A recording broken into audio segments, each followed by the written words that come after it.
Assalamualaikum warahmatullahi wabarakatuh. Salam sejahtera untuk kita semua. Salam Om Swastiastu, Namo Buddhaya, salam kebajikan.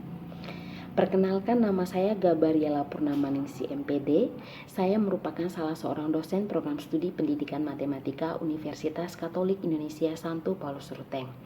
Sebagai seorang dosen, saya memiliki kewajiban untuk melaksanakan Tridharma perguruan tinggi. Salah satu dari Tridharma tersebut adalah Dharma pengajaran. Untuk memenuhi kewajiban di bidang pengajaran, pada semester ini saya dipercayakan untuk mengampu beberapa mata kuliah, yaitu mata kuliah kalkulus integral, penelitian pendidikan, teori grup, statistika dasar, micro teaching, dan kapita selekta matematika SMA. Pada kesempatan ini, saya ingin memaparkan proses perkuliahan selama 1 semester pada mata kuliah Kapita Selekta Matematika SMA.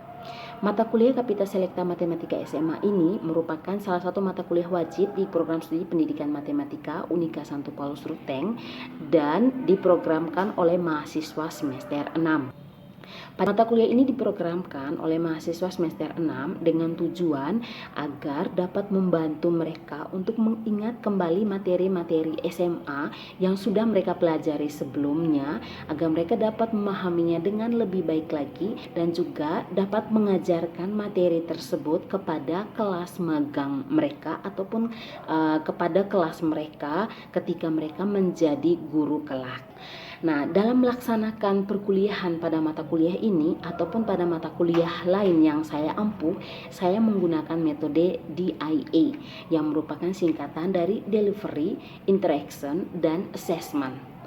Delivery merupakan proses yang saya lakukan untuk menyampaikan materi dengan baik dan menarik yang dapat meningkatkan partisipasi aktif mahasiswa sehingga mereka dapat memahami materi ini dengan baik dan dapat mengingat kembali, sehingga mereka bisa lebih dengan mudah mengajarkan materi-materi ini nanti ketika mereka magang di semester 7 ataupun ketika mereka menjadi seorang guru kelak.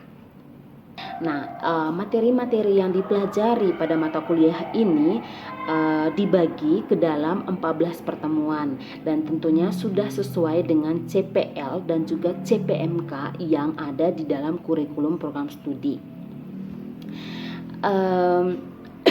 Dalam melaksanakan mata kuliah ini dalam perkuliahan itu saya menggunakan beberapa literatur, di mana di dalamnya itu literaturnya itu adalah buku-buku Kapita Selekta Matematika SMA, buku-buku matematika SMA, dan juga materi-materi matematika SMA yang mendukung materi yang dipelajari pada mata kuliah ini yang bisa dicari lewat atau bisa diakses di internet.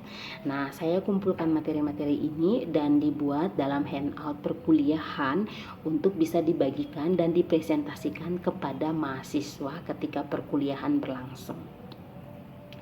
Yang kedua itu adalah interaction. Interaction ini merupakan proses interaksi yang saya lakukan dengan mahasiswa ketika proses perkuliahan berjalan ataupun ketika di luar proses perkuliahan untuk memperlancar kegiatan perkuliahan pada mata kuliah ini. Nah, selain interaction tadi, yang ketiga itu adalah assessment. Nah, di dalam mata kuliah ini di pertemuan pertama saya sudah menyampaikan proses penilaian yang akan saya nilai atau yang akan saya gunakan pada mata kuliah Kapita Selekta Matematika SMA ini. Saya sudah menyampaikannya di awal pertemuan, di pertemuan pertama kepada mahasiswa agar mereka dapat mengetahui dengan lebih baik tentang penilaian-penilaian yang saya ambil pada mata kuliah ini. Nah, dalam mata kuliah ini ada pun rincian penilaian yang saya ambil. Yang pertama itu adalah kehadiran dan juga keaktifan mahasiswa ketika proses perkuliahan berjalan. Bobot penilaiannya itu sebesar 20%. Kemudian tugas juga bobot penilaiannya 20%, dan yang berikutnya itu adalah ujian tengah semester dengan bobot 30% dan UAS dengan bobot 30%. Jadi saya sudah menjelaskan bobot-bobot ini kepada mahasiswa agar mereka bisa mempersiapkan diri dengan lebih baik dalam melaksanakan perkuliahan atau dalam mengikuti perkuliahan Kapita Selekta Matematika SMA ini. Demikian proses perkuliahan yang saya lakukan selama 1 semester pada mata kuliah ini. Nah, untuk melihat cuplikan video pembelajaran yang saya buat, silahkan menikmati video berikut.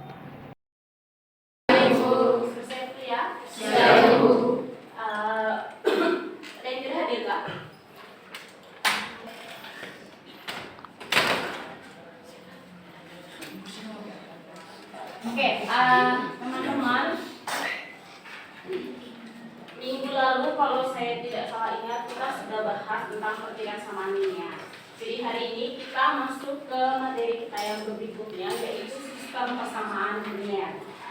Materi ini seperti yang kalian tahu bahwa kita hanya mengulang, membedah ulang. Waktu SMP atau SMA kalian sudah mengenal tentang sistem persamaan linear. Sudah mengenal toh? Iya.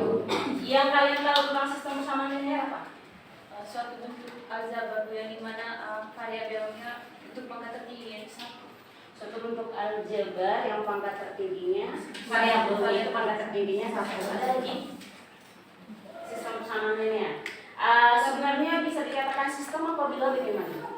Kalau untuk persamaan kumpulan dari dua atau lebih persamaan. Kumpulan dari dua atau lebih persamaan, di mana persamaannya itu adalah persamaan linear. Ada yang bisa berikan contoh persamaan linear? Persamaan linear.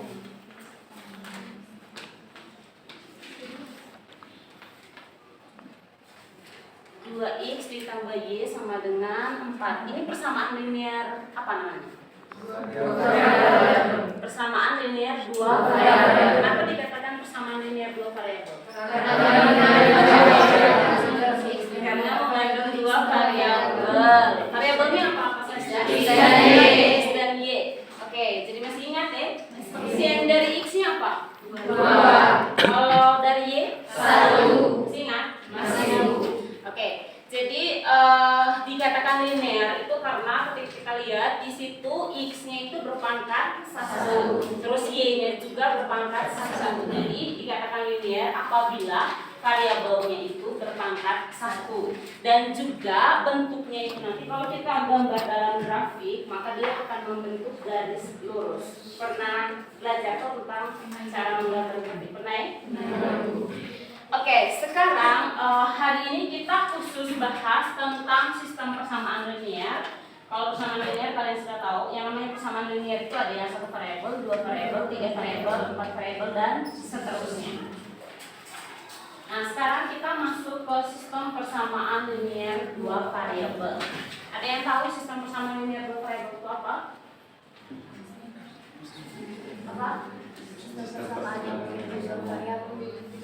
Sistem persamaan yang memiliki 2 variabel.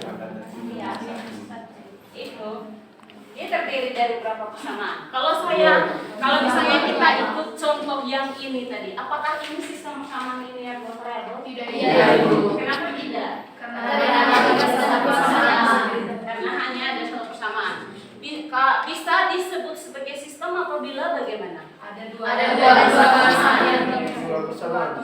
Ada dua persamaan. Dua atau lebih persamaan. Nah, untuk menyelesaikan sistem persamaan linear itu kita butuh berapa persamaan? Minimal 2. Jadi misalnya ada yang ini bisa sebutkan satu contoh lagi sistem persamaan linear. Persamaan linear 2 variabel. Satu orang. 5x tambah 4y sama dengan 5x tambah 4y sama dengan 8. Begini. Apakah ini bisa disebut sebagai sistem? Bisa. Oke.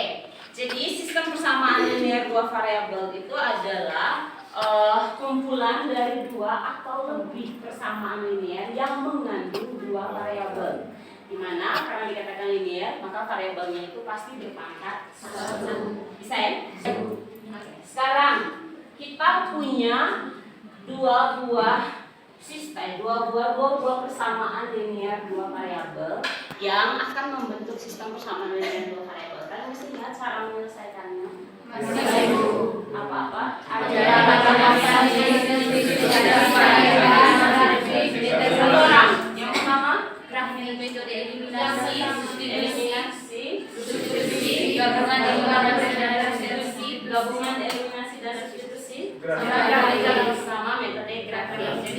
4 metode determinan. Metode determinan.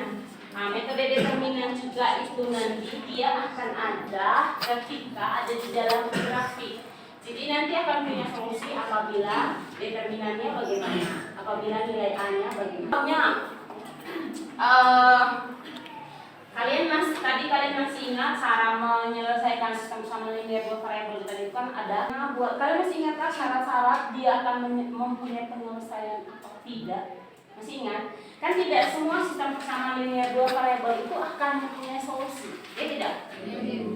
Ada yang satu solusi, ada yang lebih dari satu solusi atau sampai tak terhingga solusi, ada juga yang tidak mempunyai solusi. Masih ingat itu? Masih ingat syarat-syaratnya? Tidak. Sudah lupa kan? Waktu SMA itu kalian sudah pernah kalau tidak salah itu sudah dibahas tentang itu. Kalau tidak salah ingat Ibu, kalau misalnya dua persamaan yang memiliki yang berpotongan, garisnya berpotongan pada grafik, berarti dia memiliki satu solusi. Kemudian yang kedua, kalau misalnya persamaan garisnya tidak berpotongan atau sejajar, dia itu tidak memiliki solusi. Kemudian kalau misalnya dia berimpitan garisnya dari dua persamaan, maka solusinya itu tidak terhitung. Tidak terhitung. Oke,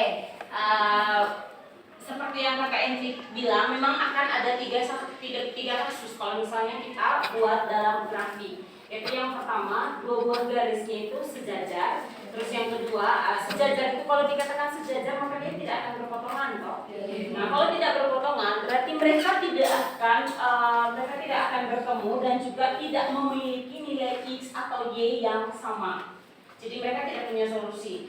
Kemudian berimpit. Kalau dikatakan berimpit, maka kan bertendes mereka garisnya. Jadi kalau misalnya seperti itu, maka setiap titik yang dilalui oleh garis itu merupakan solusi, sehingga akan memuat banyak solusi. Nah, kalau misalnya dia berpotongan, maka solusinya itu hanya satu. Karena garis lurus itu tidak mungkin berpotongan lebih dari satu titik.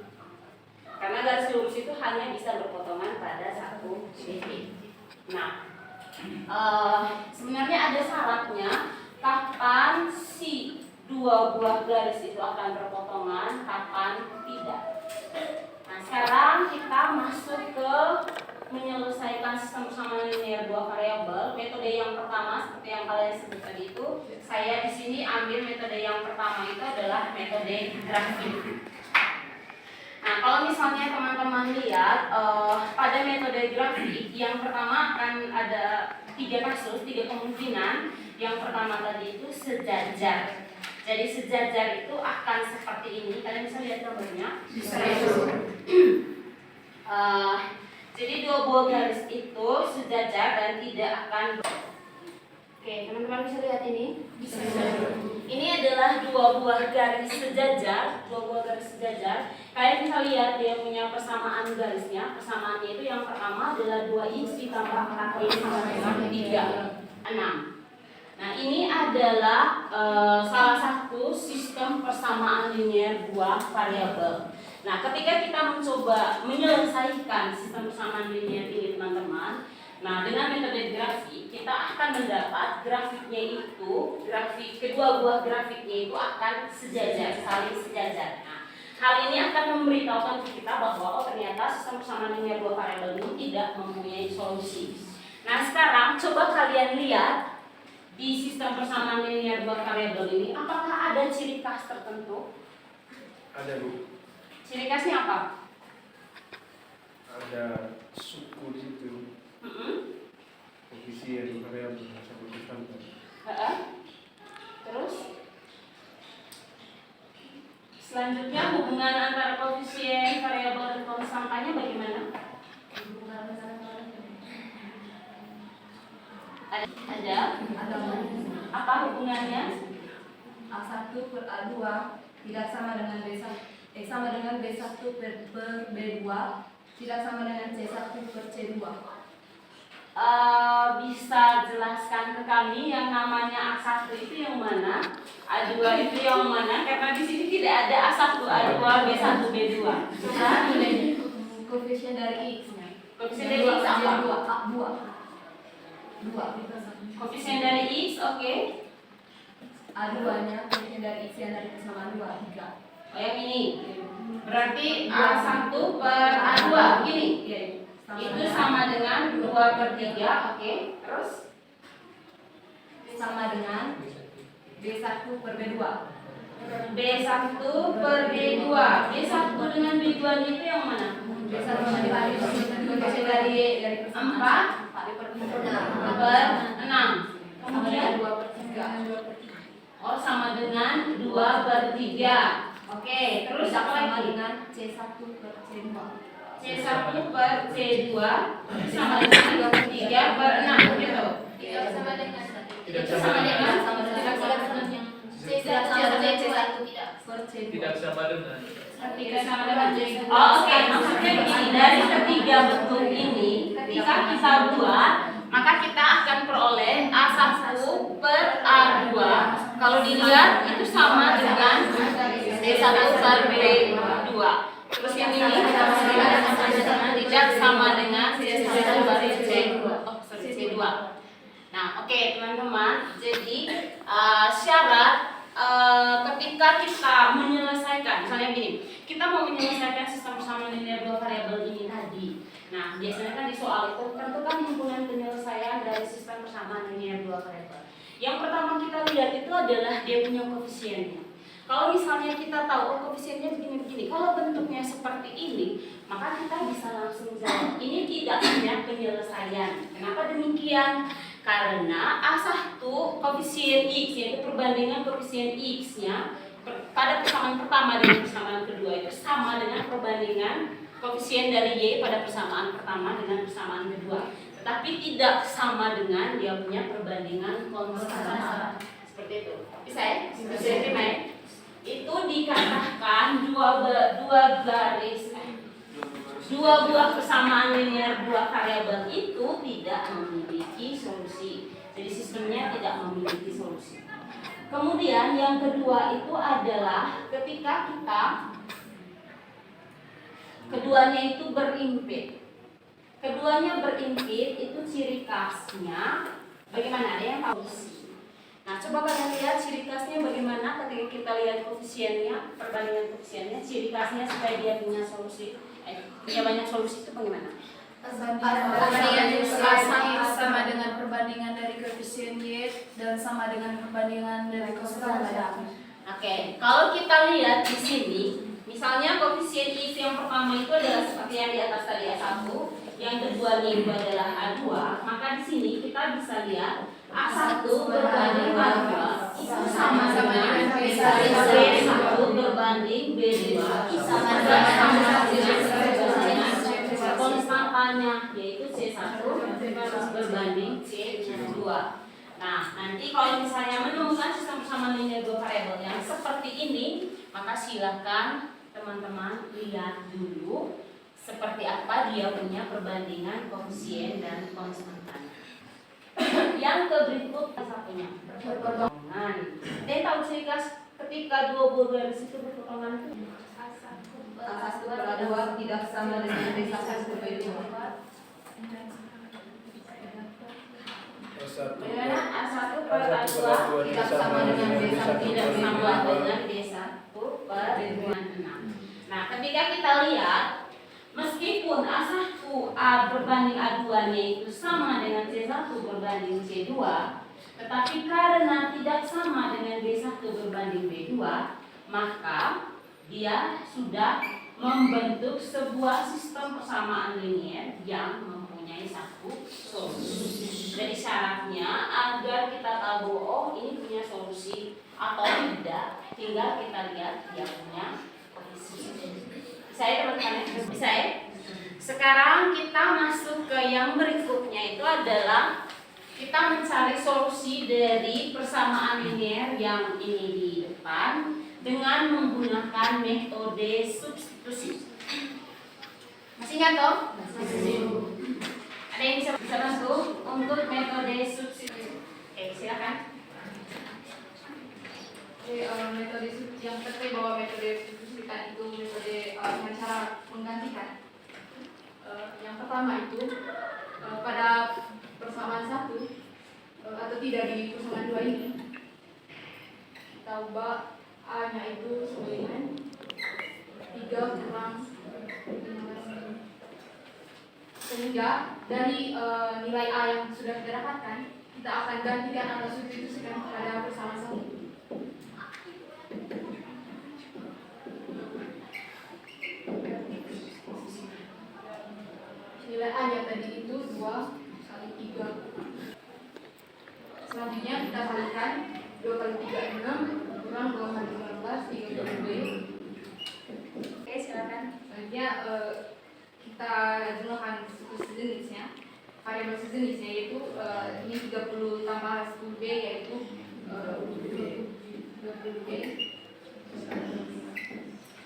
20 B sama dengan 15. Kedua ruas kita kurangkan dengan 6 jadinya 15. Nah, setelah kita mendapatkan B-nya kita substitusikan tadi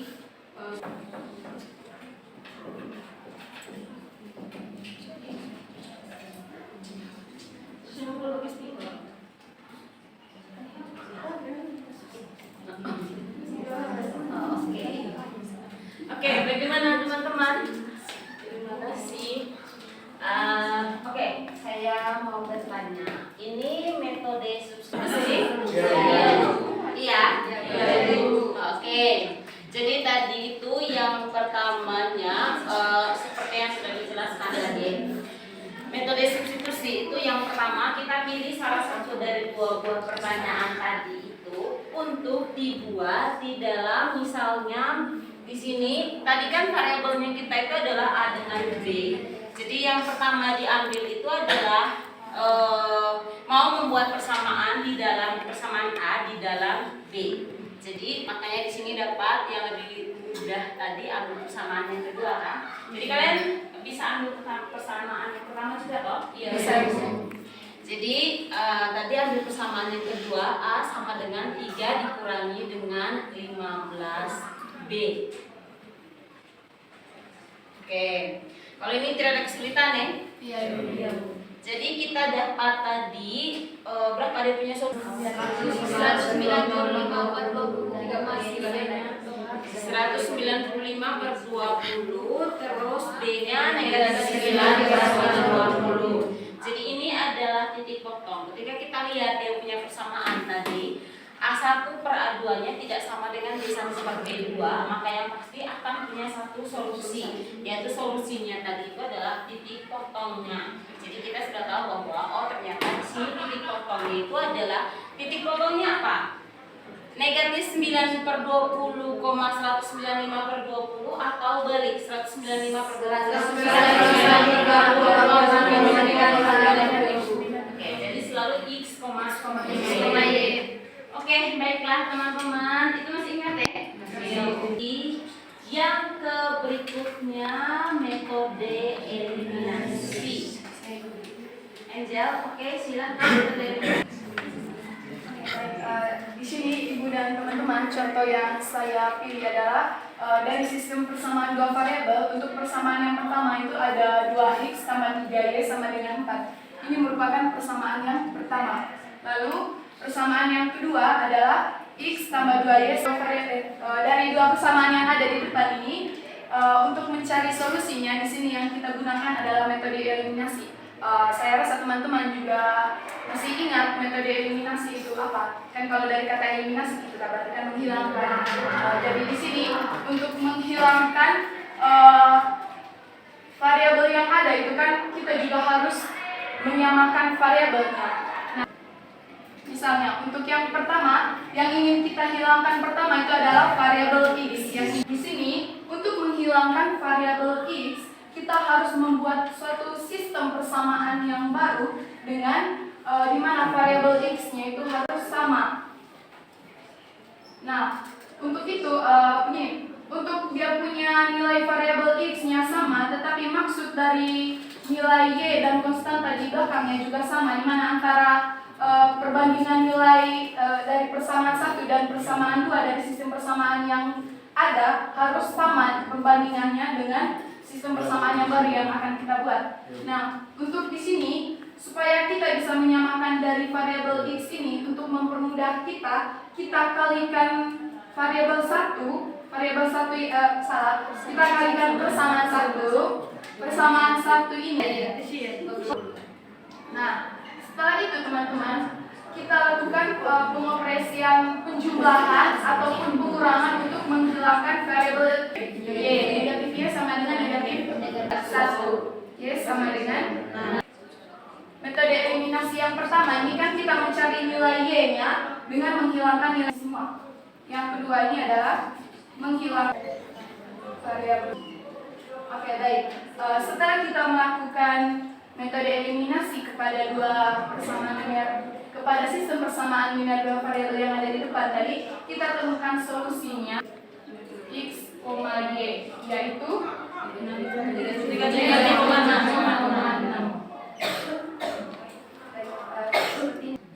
Oke teman-teman, bagaimana? Sudah lebih ingat kembali tentang sistem persamaan linear dua variabel toh? Sudah toh? Hari ini tadi kita sudah bahas tentang sistem persamaan linear dua variabel. Jadi teman-teman sudah ingat kembali itu seperti apa? Sudah ingat toh? Cara menyelesaikannya tadi ada berapa cara? Pertama, eliminasi,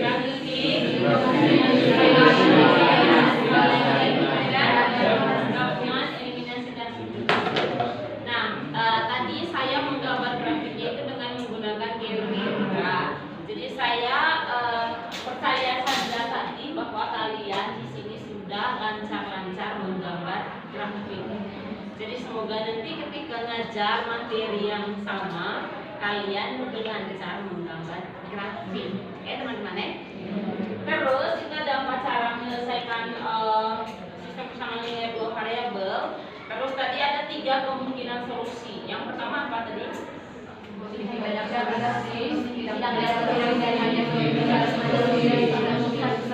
Pertama, dia tidak punya solusi sama sekali. Terus yang kedua, dia memiliki banyak solusi. Yang ketiga, banyaknya solusi. Yang ketiga, dia punya satu solusi.